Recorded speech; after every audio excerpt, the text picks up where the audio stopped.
Hola, mi nombre es Esaú Cervera Guerrero, soy alumno de la carrera de Ingeniería Biomédica de séptimo semestre de la Universidad del Valle de México, Campus Coyoacán, y hoy, por unos minutos, les voy a platicar un poco sobre lo que es una resonancia magnética, cómo funciona, sus partes, etc. Espero lo disfruten.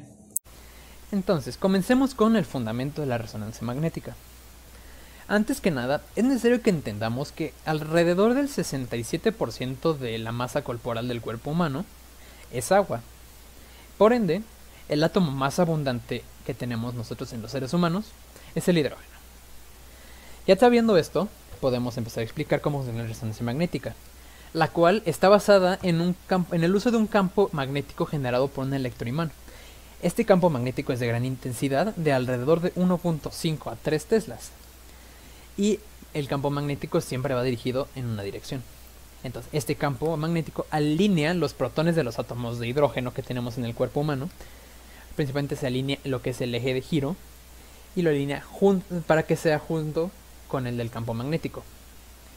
Esto se da por pulsos. Entonces, ya que tenemos los protones alineados, se emite una señal de radiofrecuencia desde los protones, la cual es captada por el equipo, y de ahí es que obtenemos las imágenes. En este caso, a diferencia de otros equipos de imagenología, tales como son rayos X, fluoroscopía, tomografía computarizada, mastografía, etcétera, etcétera, etcétera, etcétera, etcétera, la resonancia magnética no usa radiación ionizante, dado como son los rayos X, sino que utiliza el campo magnético. Por ende, podría decirse que más saludable para los pacientes.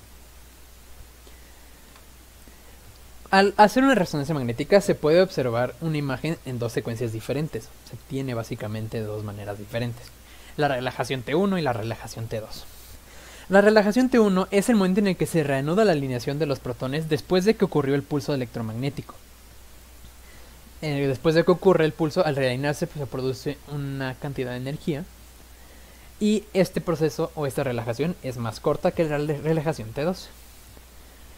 En este tipo de secuencia, que es la relajación T1, se puede observar lo que es el tejido adiposo de una manera hiperintensa, o sea, se ve más claramente, como se puede ver aquí claramente lo que es la sustancia blanca, mientras que el agua y los lípidos son hipointensos, o sea, se ven más oscuros, más negros, como se puede ver aquí el caso del líquido cefalorraquídeo entre los pliegues del cerebro. Hablando de la relajación T2, esta ocurre cuando los protones se vuelven a balancear. El agua y los líquidos se observan en este caso hiperintensos.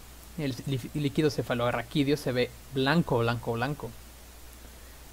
Mientras que la sustancia blanca, el tejido adiposo, se ve hipointensa. En este caso, sabiendo esto, podemos identificar una imagen de relajación T1 y relajación T2. Tenemos otro tipo de secuencia. Es la secuencia Flare. La secuencia Flare es básicamente lo mismo que una secuencia de relajación T2, pero la señal de los líquidos y el agua se ha apagado, no la tenemos. ¿De qué nos sirve esto entonces? Bueno, esta nos sirve básicamente para potenciar aguas patológicas. Hay ciertas patologías como son tumores, inflamaciones, infecciones que tienden a producir ciertos líquidos, y lo que hace ese tipo de secuencia es potenciar esos líquidos. O sea, nos sirve para hiperintensificar los líquidos patológicos y poder identificar ese tipo de patologías. Nos vamos con las partes del resonador magnético.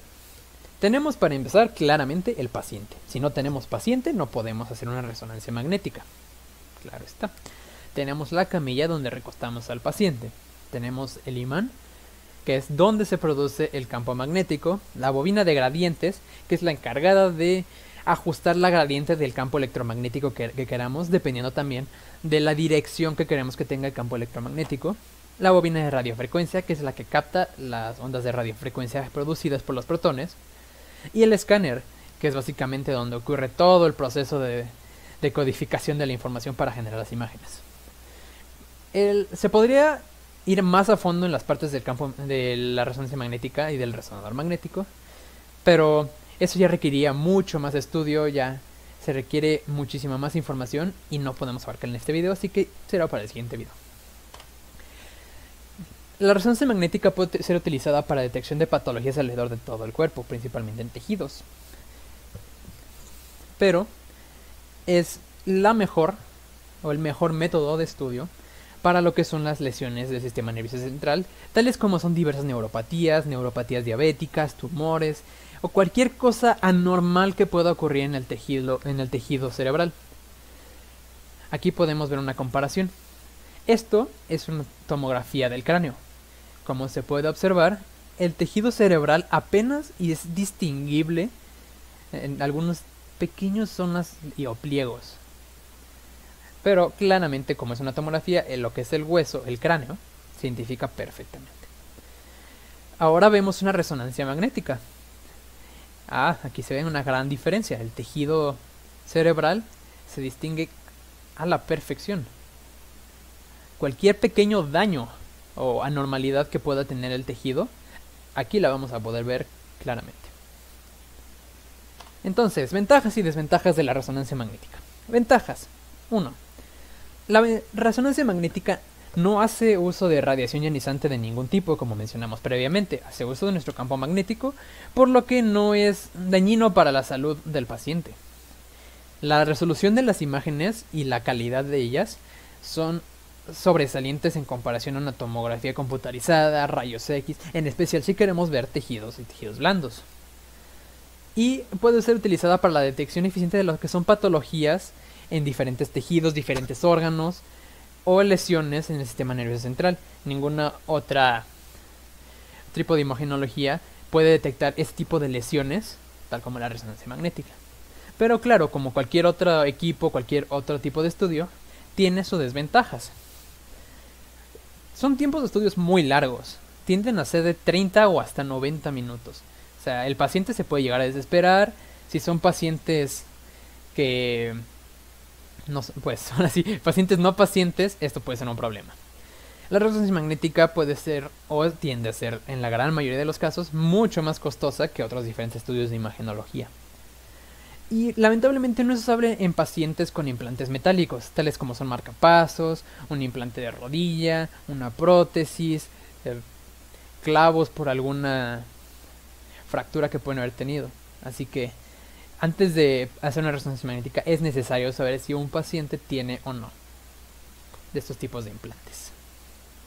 Ok, ya sabemos un poco más sobre la resonancia magnética. Agradezco muchísimo su atención, espero les haya gustado el video y los veré en la próxima. Bye bye.